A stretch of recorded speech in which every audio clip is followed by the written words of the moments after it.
I've got X14 open. Before I start a plan, I go over here to edit default settings,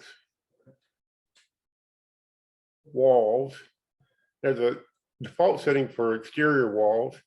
So I'll set it to whatever is germane to what I'm working on.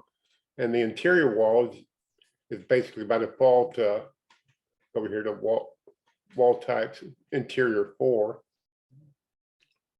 So you just set that up, and then once that's done, you click on the wall.